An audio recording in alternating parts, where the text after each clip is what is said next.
चलिए देखते हैं हम क्या देखते हैं। अब क्या होगा अगले, भ्रूणोद्भव होगा, है ना। भ्रूणोद्भव जिसको बोलते हैं एम्ब्रियोजेनेसिस। भ्रूणोद्भव को हिंदी में इंग्लिश में क्या बोलेंगे, एम्ब्रियोजेनेसिस बोलेंगे, एम्ब्रायोजेनेसिस बोलेंगे। ठीक है, देखो अभी हम बता चुके हैं कि जब निषेचन होता है तो उसके बाद क्या बनता है जायगोट, जायगोट बनता है, युग्मनज बनता है ना। और युग्मनज जब डेवलपमेंट करके बनाता है क्या, भ्रूण बनाता है ना। और यही भ्रूण आगे जाके बनाता है क्या, संतति बच्चे जिसको बोल सकते हैं। ठीक है, तो इसका डेवलपमेंट कैसे होता है, युग्मनज का डेवलपमेंट कैसे होता है। जैसे अभी हम बोले हैं कि युग्मनज जो है क्या है, एकल कोशिका है, मतलब एक कोशिका रहता है युग्मनज, है ना। तो देखो क्या होता है ना, जब युग्मनज बन जाता है ना तो उसमें होता है क्या, समसूत्री विभाजन होता है। क्या होता है, माइटोसिस होता है ना। और माइटोसिस प्रक्रिया द्वारा, समसूत्री विभाजन प्रक्रिया द्वारा क्या होता है, एक कोशिका से, जैसे युग्मनज क्या है, एक कोशिका है, तो एक कोशिका से दो कोशिका से बनता है। जैसे देखो यहाँ पे, जैसे मान लो कि ये क्या है, युग्मनज है, जायगोट है, जो 2n बन चुका है लैंगिक जनन करके, है ना। अब यही युग्मनज क्या करेगा समसूत्री विभाजन, तो यहाँ क्या बनाएगा, दो कोशिका बनाएगा। ठीक है, फिर दो से दो कोशिका क्या बनेगा, चार कोशिका बनेगा। ठीक है, चार कोशिका बनेगा। फिर चार से कितना कोशिका बनेगा, 8 कोशिका बनेगा। 8 से 16, 16 से 32, इस तरह से कोशिकाओं की संख्या लगातार बढ़ती जाती है ना। तो इसमें क्या होता है, एक तो होता है सेल डिवीजन, इसको क्या बोलते हैं, सेल डिवीजन। इसमें क्या होता है, युग्मनज का क्या होता है, कोशिका विभाजन होता है। यहाँ पे क्या बोल सकते हैं हम, कि यहाँ पे जो हो रहा है प्रक्रिया उसको क्या बोलते हैं, कि यहाँ पे प्रक्रिया हो रहा है क्या बोल रहा है, हो रहा है कोशिका विभाजन हो रहा है। क्या हो रहा है, कोशिका विभाजन, सेल डिवीजन हो रहा है, सेल डिवीजन हो रहा है ना यहाँ पे। और कौन सा विभाजन कर रहा है, तो समसूत्री विभाजन कर रहा है ना।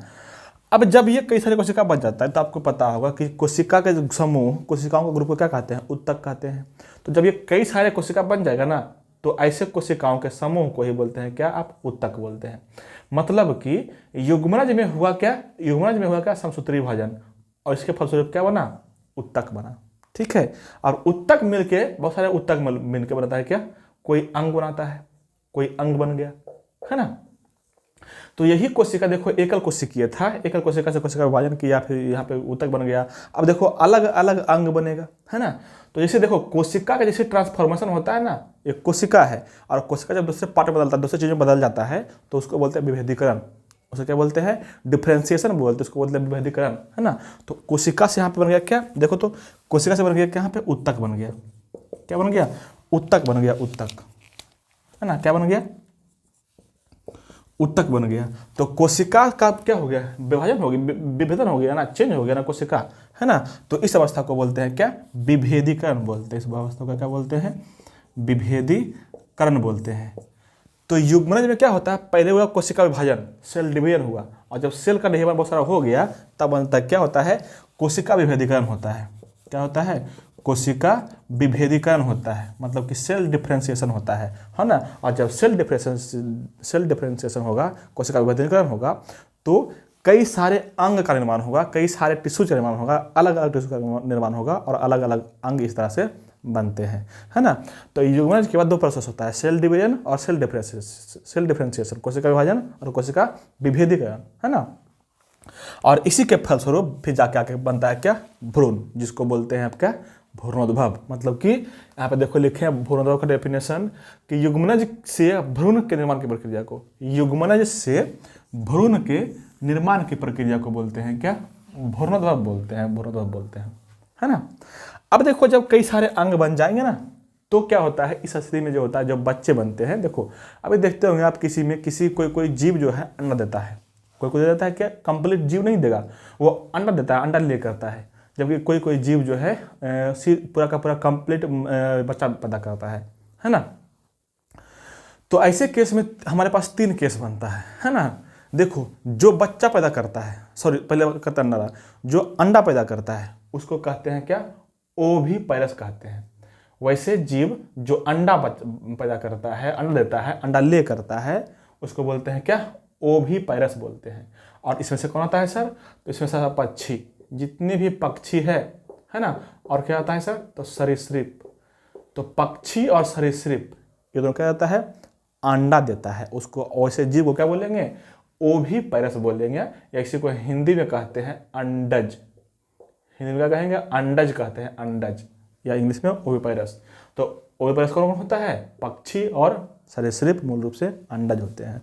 ठीक है, एक पक्षी बनाया है, अब देख लीजिए यहाँ पे क्या होता है, यहाँ पे इसका अंडा बना और इसके अंदर में क्या होता है, अच्छा अंडे जब बनता है, जैसे अंडा बन गया ये, तो अंडे के ऊपर एक कवरिंग होती है, आपको पता होगा है ना, कैल्शियम कार्बोनेट की एक कवरिंग होती है जिसको बोलते हैं CaCO3, कैल्शियम कार्बोनेट की एक कवरिंग होती है। ये कवर इसको सुरक्षा करता है ना, कोई चीज़ शुष्कन से या डैमेज से, किसी भी चीज़ से रक्षा करता है। ठीक है, तो ये हो गया क्या आपका रक्षा कवच। और इस तरह से अंडे का जब सब समय होता है तो यहाँ से क्या होता है, उससे वो बाहर निकलता है। ठीक है, तो ये प्रक्रिया किस किस्म होता है, पक्षी और सरीसृप में। ये हो गया ओविपेरस।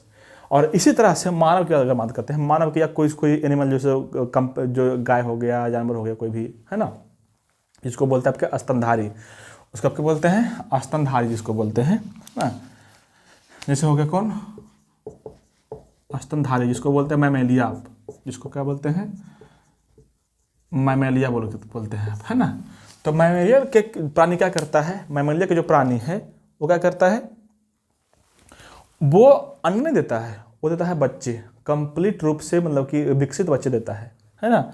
और वो क्या करता है, इसे मान लो कि यहाँ पे एक मानव बनाया है, मानव महिला फीमेल है ना, पूरा एकदम मुस्कुरा रही है ना, इसको थोड़ा सा लाते हैं इस पर मुस्कान, लिपस्टिक वगैरह लगा देते हैं ताकि ऐसे मतलब लगे अच्छा, है ना, क्योंकि ये मदर बनने जा रही है, माँ बनने जा रही है, तो माँ बनने पर तो कोई भी मुस्काएगी ना, पूरा एकदम लिपस्टिक लगा के तैयार है ना, इस तरह से। तो यहाँ पे इसका बच्चा होता है, यहाँ पे इसका एम्ब्रियो डेवलपमेंट कर रहा है, मतलब क्या क्या बना, युग्मन से बना गया क्या, एम्ब्रियो, और ये बच्चे पैदा करेगी 9 महीने के बाद, है ना।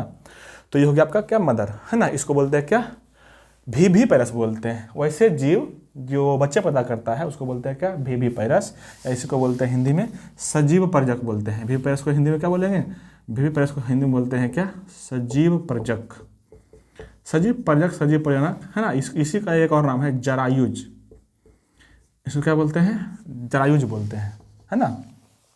जब इस बच्चे इसके मदर के अंदर में रहता है, मदर के बॉडी के अंदर में रहता है, तब इसको पोषण कहाँ से मिलता है, तो देखना, इसको जो पोषण मिलता है ना, वो मिलता है कहाँ से, प्लेसेंटा से।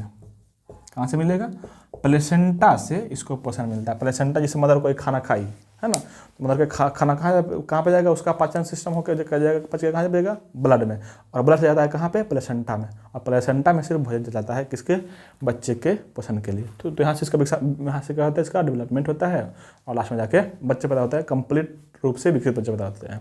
ठीक है, तो यहाँ से इस तरह से हो गया क्या, कंप्लीट बच्चे पैदा होता है। इसमें क्या होगा, इसमें जो है संतति का जो ओविपेरस में संतति का जो डेवलपमेंट होता है वो कहाँ होता है, शरीर के बाहर होता है, क्योंकि दे दिया अंडा बाहर में, अब अंडे से उसका बच्चा का डेवलपमेंट होगा।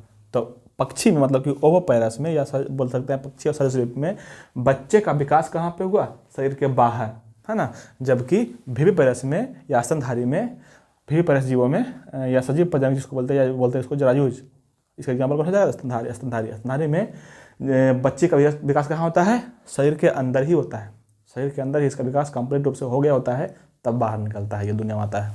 ठीक है, इसको बोलते हैं विविपेरस। ठीक है, और मात्र एक जीव है जो बच्चा ऐसा पैदा करता है ना, न तो बच्चा पैदा करेगा न तो आना देगा। वो क्या है, वो है आपका ये, उसको बोलते हैं ओविविपेरस, है ना। इसको बोलते हैं क्या, ओविविपेरस।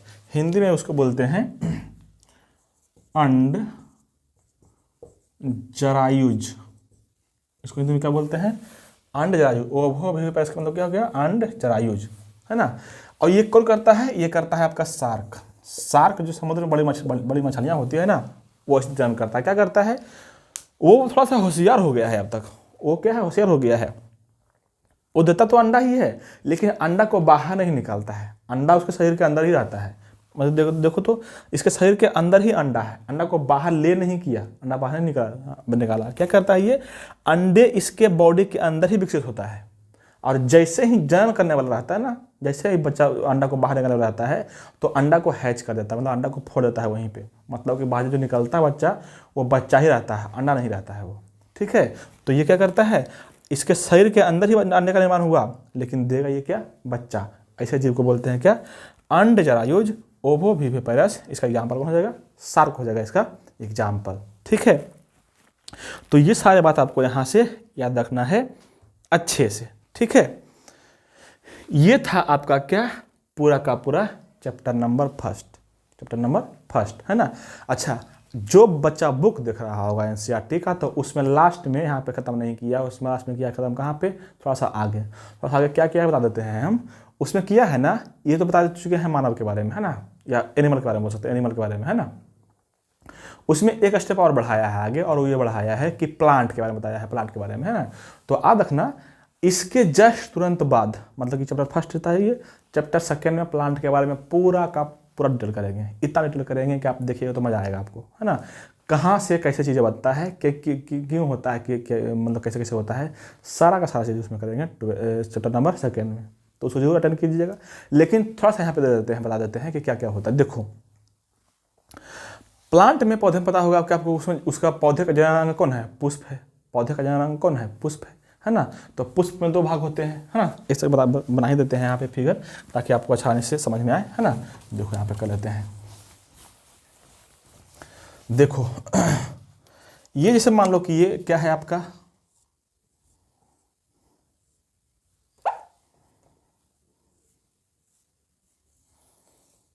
ये आपका हो गया फ्लावर, है ना। ये हो गया क्या आपका फ्लावर। और यहाँ पे रहता है आपका पुंकेसर, इसको बोलते हैं आपका पुंकेसर। यहाँ पे हो गया क्या आपका पंखुड़ी, ये क्या हो गया आपका पंखुड़ी, है ना। इसको बोलते हैं बाह्य दल, इसको बोलते हैं दलपुंज, इसको बोलते हैं बाह्य दलपुंज, इसको बोलते हैं दलपुंज, इसको बोलते हैं पुंकेसर। ये हो गया स्त्रीकेसर, ये हो गया क्या वर्तिकाग्र, ये हो गया वर्तिका, और ये हो गया अंडाशय, और ये हो गया बीजांड। ठीक है, सुनो बात सुनो। पुष्प में, पौधे में जननांग कौन है, पुष्प है। सारा काम पुष्प में ही होता है। देखो क्या होता है, जो यहाँ पे होता है, यहाँ पे लगा हुआ, जो कभी देखते हैं टमाटर में लगा हुआ हल्का सा लगा रह जाता है, हरा वाला भाग, है ना। ये देखते हैं बैगन में सटल रहता है, बैंगन में, है ना। वो क्या है, बाह्य दलपुंज जिसको बोलते हैं, है ना। और जो लाल पीला हरा दिखता है, रंगीन दिखता है, जिसको बोलते हैं पंखुड़ी, या उसको बोलते हैं दलपुंज बोलते हैं, है ना। ये जो भाग जिस पर बैठा हुआ पुष्प, उसको बोलते हैं पुष्पासन, है ना। इसको बोलते हैं पुष्पवृंत। ठीक है, ये हो गया आपका कौन बीजांड, ये हो गया कौन बीजांड, ये होगा कौन अंडाशय, ये हो गया कौन वर्तिका, और ये होगा कौन वर्तिकाग्र, ये हो गया कौन पुंकेसर। देखो पुंकेसर में यहाँ पे इस पुंकेसर का ये भाग होता है परागकोश। यहाँ पे परागकण बनता है, यहाँ पे क्या बना, परागकण बना, इधर भी है ना। यहाँ पे क्या होगा, परागकण बना, और परागकण आता है कहाँ पे, यहाँ पे बन जाता है, यहाँ पे आएगा ना। तो यहाँ पे आता है, बनती है परागनलिका, क्या बना परागनलिका, और यहाँ चला गया क्या, कहाँ पे आता है, गैमीट, यहाँ पे आ गया, गैमीट यहाँ पे चला जाता है। तो यहाँ जो बीजांड है ना, ध्यान रखना, ये जो बीजांड है बनता है क्या, जब निषेचन हो जाएगा ना, जब निषेचन के बाद क्या बनेगा युग्मनज, युग्मनज क्या बनेगा, भ्रूण बनेगा, उसमें भी वही प्रोसेस होता है। तब बीजांड तो बनता है, क्या बनता है, बीज बनता है। निषेचन के बाद क्या बनेगा, बीजांड, बीज बनता है ना। और जो ये अंडाशय आपको दिख रहा होगा, ये जो फूला का भाग दिख रहा है ना, ये वाला भाग फूला हुआ, इसको बोलते हैं क्या, अंडाशय। अंडाशय बदलता है क्या, फल में, अंडाशय बदल जाता है किसमें, फल में। ठीक है, और बाकी ये सारे पार्ट जितने भी बाह्य दलपुंज है, पुंकेसर है, और स्त्रीकेसर का ये वाला भाग, ये वर्तिकाग्र हो गया, ये वर्तिका हो गया, ये सारे खत्म होकर गिर जाता है। निषेचन हुआ, इस सबकी कहानी खत्म, ताम झाम जितना लटका हुआ था ना, सब क्या हो जाएगा, खत्म हो जाएगा। मतलब कि ये सारा का सारा भाग क्या होता है, खत्म हो जाता है। ये सब क्या हो गया, खत्म हो गया, है ना। अब बचा क्या, देखो तो सिर्फ बच गया यही गोल वाला पार्ट, यही गोल वाला भाग में बचा है ना। और ये बच गया क्या, यही बन गया आपका क्या, फल। अंडा से बन गया किसमें, फल में। और फल के अंदर जो बीज है, बीजांड था, उस बदल गया किसमें, बीज में। तो फल के अंदर बीज होता है ना। और बीज के अंदर जो यहाँ पे था, है ना, एक सेल रहता है, इसमें एक सेल रहता है, वही बनता है क्या, भ्रूण बनाता है, उसको बोलते हैं एम्ब्रियो। तो बीज के अंदर रहता है क्या, एम्ब्रियो। तो लास्ट में यही टॉपिक दिया हुआ है कि कौन सा पार्ट किसमें बदल जाता है। इसका यहाँ पर थोड़ा स्ट्रेल किए हैं, बहुत कम किए हैं, अगले चैप्टर में बहुत डिटेल में करेंगे इसको, है ना। तब तक के लिए रहने देते हैं इसको। और एक बात सुन लेना कि 12th का जो सेकेंड चैप्टर है ना, उसको करेंगे बहुत मज़े अंदाज में, है ना। इससे भी और अच्छा मज़ा आएगा आपको। ठीक है, तो इसको भी देखिए। तब तक के लिए थोड़ा सा इंतजार, परसों या 2-3 दिन के बाद शुरू हो जाएगा कौन आपका, ये सेकेंड चैप्टर आपका। ठीक है, तब तक के लिए बाय बाय। और जितना भी आपका दोस्त वगैरह है तो उसको बता दो, जानकारी दे दो कि हाँ, एक टीचर है जो बताता है यूट्यूब पर, और पूरा का पूरा पढ़ाएंगे, पूरा का पूरा PDF भी देंगे, है ना। अच्छा, जिसको पता नहीं हो तो PDF डाउनलोड कर सकते हैं। जिस चैनल को आप देख रहे हैं, मतलब कि बाबू सोना बायोलॉजी क्लास, इसी का टेलीग्राम पर जाकर सर्च करो, वहाँ पे मिल जाएगा टेलीग्राम चैनल मेरे नाम से, बाबूसोना बालवी क्लास नाम से, है ना। और वहाँ से जाके आप पूरा का पूरा जैसे हम पढ़ाए हैं पूरा का पूरा A to Z आपको PDF मिल जाएगा, वहाँ से PDF को आप ले सकते हैं, डाउनलोड कर सकते हैं, ठीक है, पूरा का पूरा। तो आप यहाँ से यूज कर सकते हैं। अब दोस्तों को जरूर बताइए कि हिंदी अच्छा पढ़ाएंगे, हिंदी में कंप्लीट हिंदी में लिखेंगे, लेकिन बोलेंगे दोनों, हिंदी इंग्लिश दोनों लैंग्वेज रहेगा लिखा हुआ, ठीक है। चलिए ठीक है, धन्यवाद।